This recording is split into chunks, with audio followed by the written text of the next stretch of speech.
මීමැසි ජනපදයක් කට්ටි බෙදන්න බෝ කරන්න සුදුසුම කාලය තමයි සාමාන්‍යයෙන් ජනවාරි පෙබරවාරි.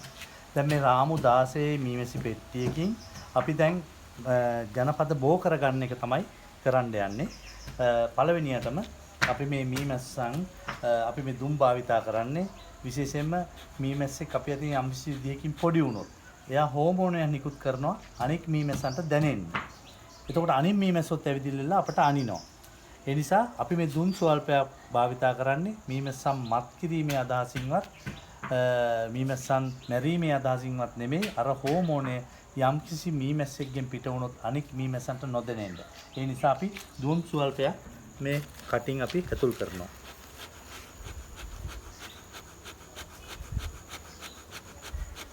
ජනපදයක් කට්ටි බෙදන්න කලින් බෝ කරන්න කලින් අපි බලන්න ඕනේ මේකට අවශ්‍ය පිරිමි මැස්සෝ ඉන්නවද කියලා. දැන් මේකේ පිරිමි මැස්සෝ පේන්න ඉන්නවා. ඒ නිසා අපි මේ මීමැසි ජනපදයේ ඉස්සල්ලාම රැජින කොතනද ඉන්නේ කියලා බලන්න ඕනේ. මේක රාමු 16 පෙට්ටියක් නිසා අපි කට්ටි බෙදනකොට විශේෂයෙන්ම රැජින අයින් කරගන්න ඕනේ පළවෙනි කාරණේ. ඒක තමයි ලේසිම ක්‍රමය. අපි ඉස්සල්ලාම රැජින ඉන්නවද කියලා රැජින සොයා ගැනීම සිදු කරන්න ඕනේ පළවෙනි කාරණේ. බෝ කරන්න කලින් මේ විදිහට මේ සිරුර අරගන්නවා. අරගෙන මේ ආකාරයට අපි බලන්න ඕනේ. මෙතන රැජින ඉන්නවා නම් අපිට බොහොම පහසුවෙන් හඳුනා ගන්න පුළුවන්. රැජින ටිකක් ක්‍රියාශීලී වදේ මේ වදේ මොබ ඇවිදින ගතියක් තියෙනවා. එහෙම තමයි අපි රැජින හොයාගන්නේ. දැන් මේකේ රැජින නැහැ. නමුත් අපි දැන් ඒක එක පැත්තකට දාගන්න. මෙහෙම මේක පැත්තකට අයින් කරගන්න. මේ විදිහට. දැන් මේ විදිහට අපි රැජින ඉන්නවද කියලා බලන්න ඕනේ. දැන් මේකේ රැජින අපට පේන්නේ නැහැ. මේ පැත්තට කරලා බලන්න ඕනේ. මේ මී වදය ගත්තාම අපට පිරිමි මෙසිකෝස පහසුවෙන් හඳුනා ගන්න පුළුවන්. පිරිමි මෙසිකෝස සාමාන්‍ය මේ මී වදයට වැඩිය පොඩ උටින් උසව තමයි පිහිටලා තියෙන්නේ. එකාකාරී විදිහට නෑ. නමුත් මේ වැඩකාර මැස්සියන් කෝස තමයි මේ හරිය තියෙන්නේ. ඒවා එකාකාරී විදිහට තියෙනවා.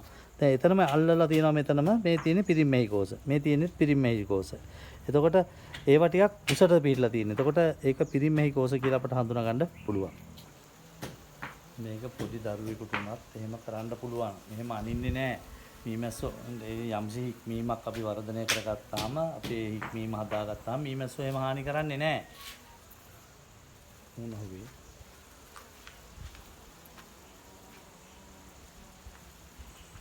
මෙන්න මේ ජනපදයේ මෙන්න මෙතන ඉන්නවා. මේ මී වදේ මේ රැජිනේ ඉන්නවා. බලා ගන්න පුළුවන්. ඕලට පේනවද දන්නේ නැහැ.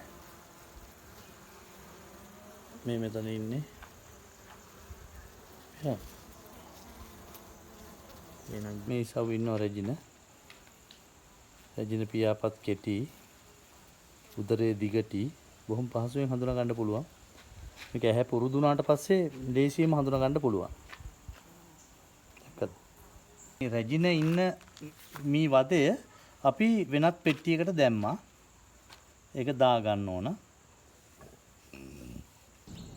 අපි තවත් මේ වදයක් අර රැජින සොයාගත්තු රැජින ඉන්න පෙට්ටියට දාපු වදයත් සමග දාන්න ඕනේ.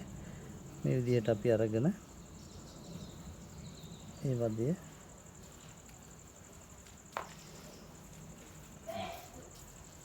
මේ වදයත් එක්ක අපි දානවා.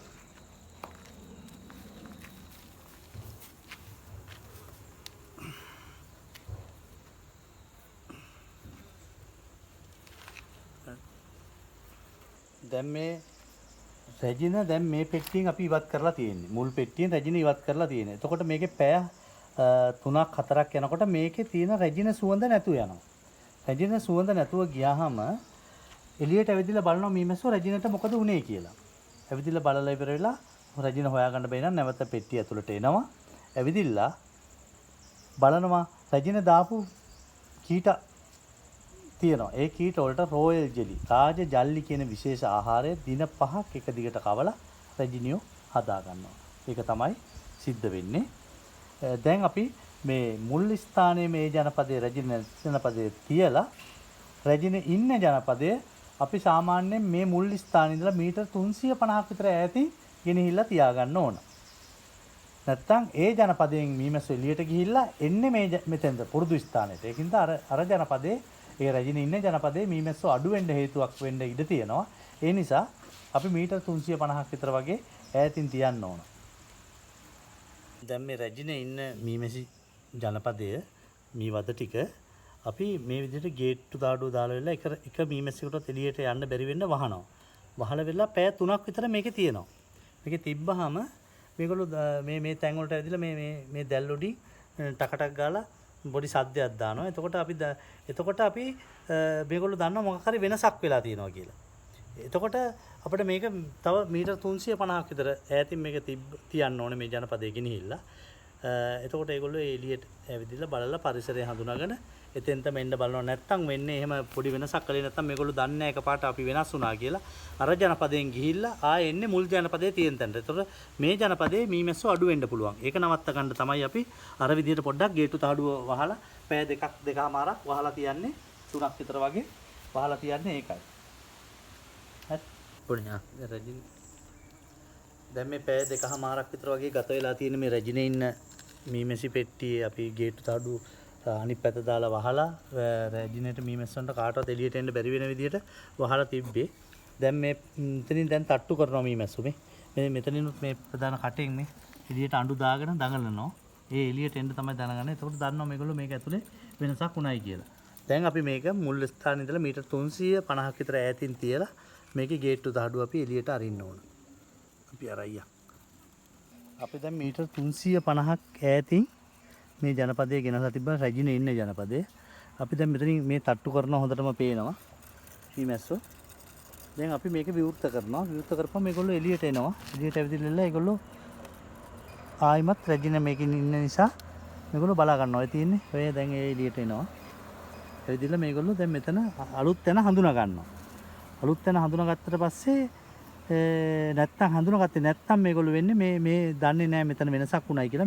මේගොල්ලෝ මේකෙන් එළියට ගිහිල්ලා ආය අර පුරුදු ජනපදයේ තිබිච්ච තැනට තමයි මීමැස්සෝ යන්නේ. ඒක වළක්වා ගන්න ඕනේ හින්දා තමයි දැන් මේ විදිහට මේවා කළේ. දැන් ඒගොල්ලෝ කැරකිලා බලලා ආයිමත් ඇතුළට යනවා. මේකේ රැජිනේ ඉන්න නිසා මේකේ කිසිම ගැටලුවක් නැහැ.